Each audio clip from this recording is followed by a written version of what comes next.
It was a big gamble, and they were gambling on me as well. There was a misconception of what Arab money meant, and we wanted people to really understand, the opportunity with money from the Middle East and the UAE. So you had to establish, who are these people? What do we stand for? What do we want football to be? Why do we think we can take this football club and turn it into a global brand? I'm Francine Lacqua, and this is Leaders, the podcast that explores what drives the world's most influential people. Be sure to follow and subscribe now so you never miss an episode. This week, I'm speaking to Amanda Staveley, founder and chief executive of investment and advisory firm PCP Capital Partners. Staveley has built a career earning the trust of Middle East investors. That trust put her at the centre of some of Britain's biggest corporate deals, including the sale of the Manchester City Football Club to Abu Dhabi's royal family, and the United Arab Emirates bailout of Barclays during the financial crisis. Those headline-making transactions made Staveley one of the most recognizable deal makers in Britain. But what is more interesting to me is how she got there. She went to Cambridge to study modern languages, but dropped out to become an entrepreneur. Staveley then ran a restaurant in the heart of Britain's horse racing country, a place where Middle Eastern royals, business leaders, and financiers regularly cross paths. And that's where she began cultivating some of her most significant business relationships. So when I sat down with Staveley, I wanted to understand what it really takes to earn the trust of some of the world's most powerful investors. We talked about the deals that made her name, the setbacks that shaped her career, what she looks for when backing a business, and why she is not done with football. Amanda Staveley, thank you so much for joining us. Thank you, Francine. It's a privilege to be here. So tell me the story of Amanda Staveley. How did you start out? Oh, God, a mixed story of successes. So university very early, also very driven on business. I opened the restaurant about age 19. We had a fantastic restaurant called Stocks between Cambridge and Newcastle. I went through 30 banks. I had to go eventually to the bank manager in Harrogate, to NatWest and Bank, and I said, look, I haven't got a track record. I'm very young. But the property I've seen for the restaurant is probably worth £400,000-500,000, and I need you to only lend me 180,000 of that. And I knew from that deal I'd have enough capital to be able to raise a bit more capital on the bricks and mortar. And then we did, and we opened Stocks, which actually became incredibly successful. A lot of hard work. And fell in love with, the Cambridge area. And so that's how you met a lot of Frankie Dettori, the Olivia, Middle East, also royal Sheikhs. families. Yeah, it was a wonderful restaurant. We'd start at sort of lunch service, and we'd finish at 3 a.m., 4 a.m. when I kicked the jockeys out. And it was really special because we built actually this incredible community in the restaurant. But it was important because I got to know the Cambridge market very well. An old friend and someone who became a client said to me, you're a really good entrepreneur. You seem to really love the deal and the investment banking side. And therefore, if you want to do that, you need to go and re-qualify and focus. So I went back, took all my exams, city exams. But you can have exams and still not gain the trust of people. Exactly. How did you gain that trust? I had to convince people that if we were going to make these types of investments, I had to put my own risk, and I had to risk my own capital. So every penny that I made from my businesses went into the startups. So that was a challenge and an opportunity, because you're always going to be underestimated. Later on, it becomes an opportunity, but initially it was very tough because I had to convince people, just like the first bank manager, to invest in the first restaurant. In 2005, Amanda started her investment firm PCP Capital Partners. She was building a reputation as a trusted advisor to Middle East investors. And then she makes 2 landmark deals in quick succession. So talk to me about Manchester City. Right. How did you pull it off? We were looking at a number of football clubs, perhaps Liverpool. And we failed to get Liverpool. And we had great partners in the UAE, in the Gulf. And I talked about Manchester. And I think partly because I'm a northerner and I was very aware of the north-south divide. And I said, you know what, there are great clubs. And I thought Manchester City could be something really special. Then His Highness was then looking for a football club, and we'd identified that Manchester City was potentially available. So Amanda, what was your thinking? So who thinks actually we want a Premier League club first? Well, I go to friends and my partners in the Gulf and say, this is a great opportunity. I know we're looking at Liverpool, but this is the plan. And we put a plan for Man City, a detailed plan for the club. I'd never acquired a club before, so I didn't have a track record of buying clubs. I'd just done the work I'd done on Liverpool. I'm passionate about football. I'm passionate about building teams. And I was also pretty understanding that there was potentially an opportunity with real investment. And I felt that Abu Dhabi would be an incredible partner for Manchester City. I mean, it's quite difficult to value it. Yes, right? Always. Well, and it's today one of the that's a whole different art. But even at the time, you were one of the first ones going in. There was no comps. You know, you weren't. I mean, now clubs are bought on between 5 and 7 times their revenues. And then in 2008, the valuations were around the 200 million mark. In fact, we bought Manchester City for much less than that. But you saw an opportunity when many others didn't. Yes. I mean, this was one of the first deals with Middle Eastern money. Yeah. Was it a big gamble? It was a big gamble, and they were gambling on me as well. There was a misconception of what Arab money meant.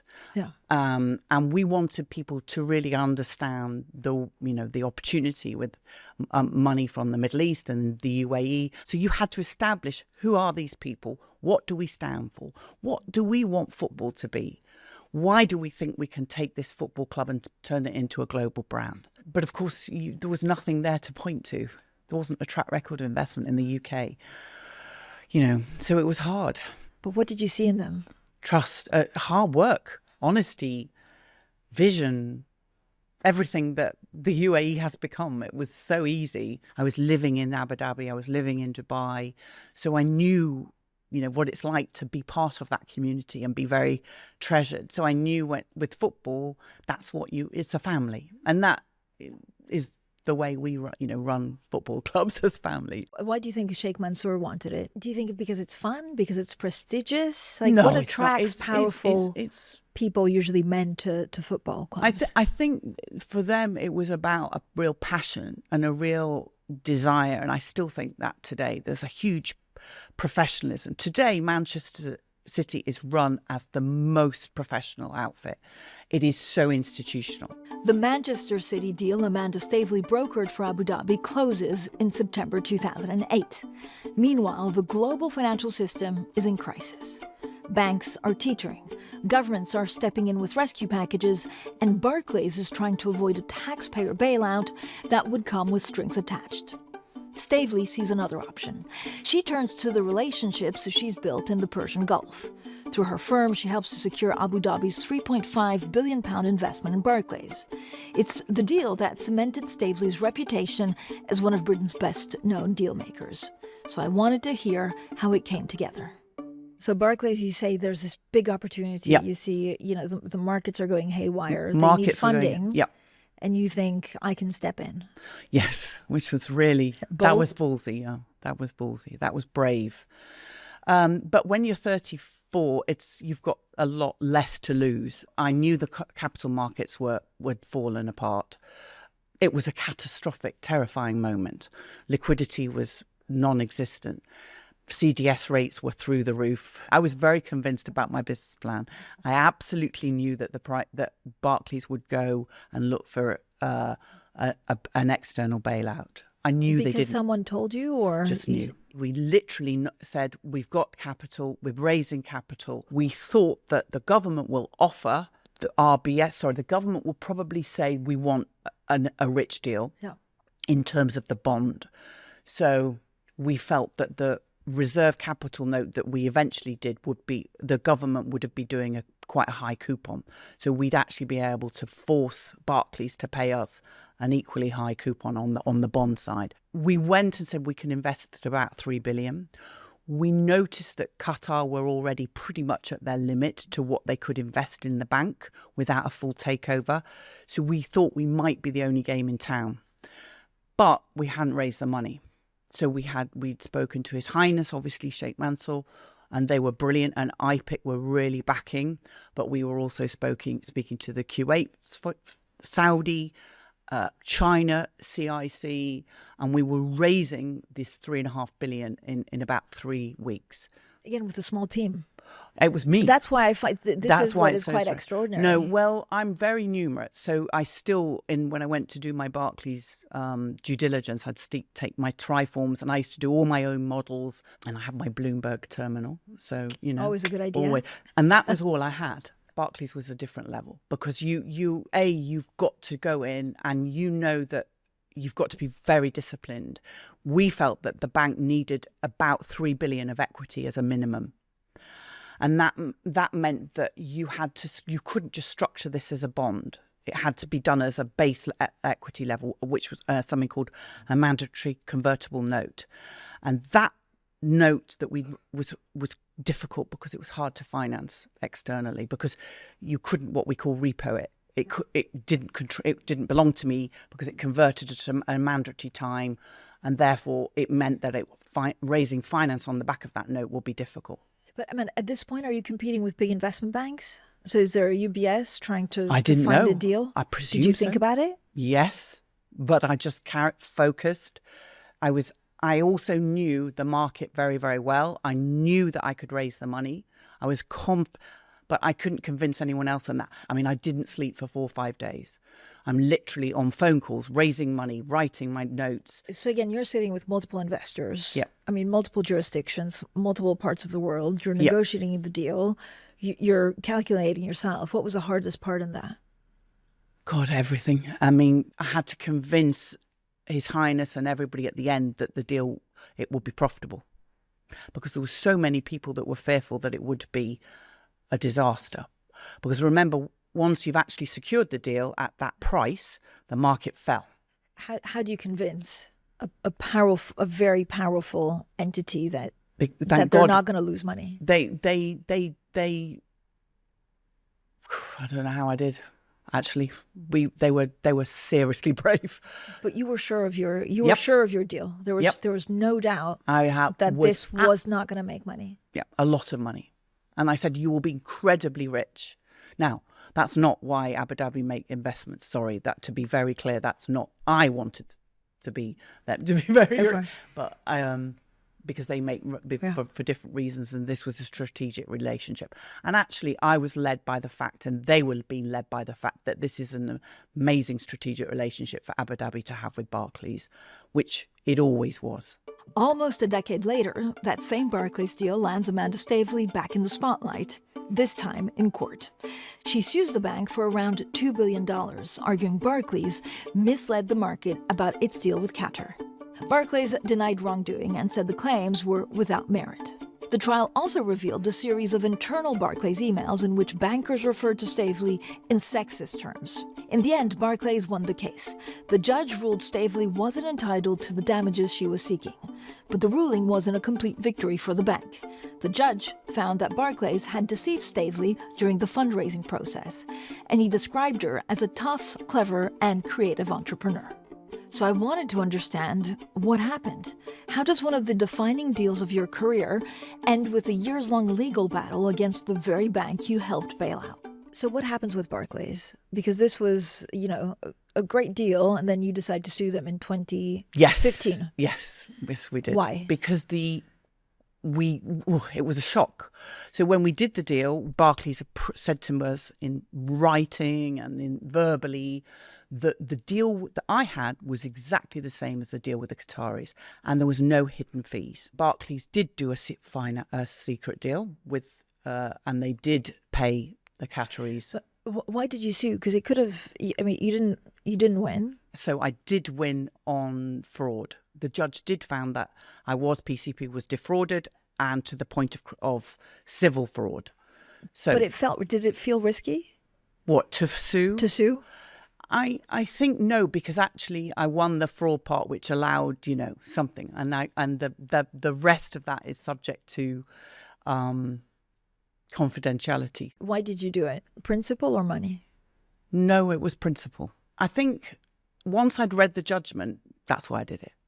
And so now anybody that knows about me and questions how much I did that transaction knows that judge said that single 34-year-old girl basically bailed the bank out. And that's why I did it. You got dragged through the mud. I mean, there were some pretty unpleasant things said about you. Yes. Some of the attacks felt personal. Yes, they were.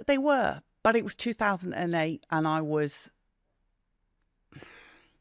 I think this was before Me Too, and therefore you were just used to that. I'm not a hardcore feminist because I've learnt not to be. It's not the way I deal with things. You know, words I could deal with. I didn't kind of want to sit there and go, I want to complain. I'm not someone who, you know, beats a drum and says, you know, I poor me. And so I took it very firmly on the chin. I made my peace very well with Barclays. I was pleased with the result of the court and the mediation we've had. So I'm feeling very calm about life. And people have apologised since then. So yes, the Barclays litigation actually was very cathartic in the end.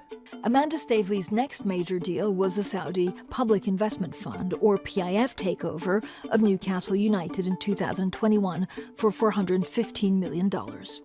This time, she wasn't just advising from the sidelines. She became part owner of the club herself.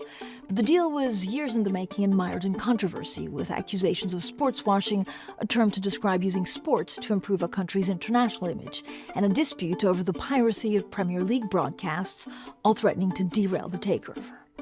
I wanted to know how she navigated one of the most politically sensitive deals in modern sports, and why she decided she wanted to own a football club in the first place.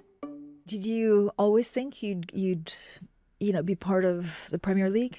Yes, definitely. That was always your ambition? Yes. To play a role. And I know, you've always been a broker. And for me, I guess a Newcastle deal felt a little bit different. So what did I do? I went up to Newcastle game, and it was a Newcastle-Liverpool game. And I walked into St. James's and I just had goosebumps. And I think over the game, they flew a banner, "Save Our Club," and the city was alive. And it was the most brilliant place with brilliant fans. And that was it. What was your proudest moment for Newcastle? Oh, it was just such a privilege to work with these amazing people and PIF and the wonderful Reuben family. So we were able to take the plan to PIF and say, look, we think there's a really great plan to buy Newcastle. This is not an easy deal. You're negotiating between the UK and PIF. And the issues between beIN were quite rightly needed to be navigated. So I kept going between knocking everybody's door down, which one thing I'm not is shy. And I think we'd actually got to know the business so well before we bought it because it took so long. So we got to know our PIF colleagues so well. The plan was gone through in detail, the focus, what are we doing, where are we on the journey, and we were building relationships. But then obviously, those accusations of sports washing. But it was hard to convince the UK media of that. And UK regulators. Yes, and that took a long time. How did you do it? We met with all of the regulators and, we got there and we negotiated a contract, which is, subject to, is very confidential, but it was tough. And PIF don't get involved in the day-to-day running of the club. They really don't. It was hard because that was possibly one of the toughest things, because when we arrived, there was no staff. There were very, very skinny staff at Newcastle. Remember, when we took over, we were 19th. 95% chance of being relegated. We had a manager that wanted to walk out. That was tough. And we had to build not only the football side, we had to buy players.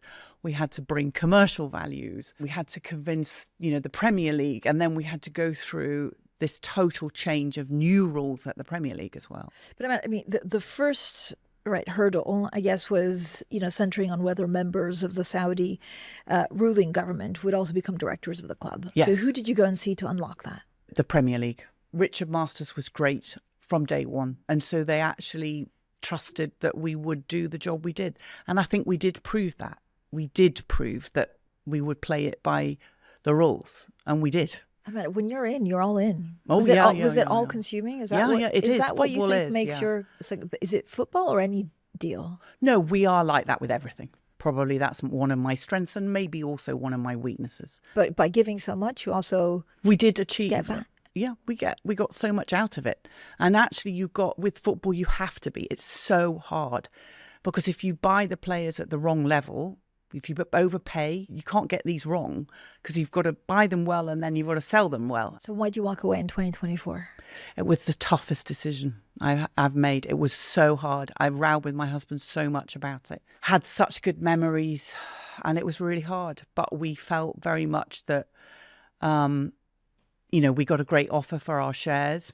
We also felt that we'd done an awful lot and perhaps we were doing too much, and that the management team wanted the chance to be able to run the club the way they needed to, and they needed to be able to deliver. And it was a very hard decision. In fact, right up until the day we agreed it, I was still rowing. I was in tears for many days. Didn't want to do it. Is that the hardest thing, to walk away from something? Yes. Is that a good leadership lesson? Amazing. But that's leadership. You've got to make decisions. And also it's difficult because I was a stakeholder, an owner. And PIF were the majority owner and I wasn't the owner. It's hard when they're saying to me, oh, Amanda, you haven't quite bought that brilliant player in at this price. We were delivering. But it was hard when the management team, if they can't tell the management team off and say, why isn't this being done? Well, Amanda and Murdad are there all the time. So we needed to give the management team a time to deliver. I think we've also been able to raise, a great deal of capital to invest in other businesses. So if we'd not had the success at Newcastle, maybe we would not have been able to do that so well. What's next for Amanda Staveley? West Ham? Oh, gosh. Another club, another Premier League club.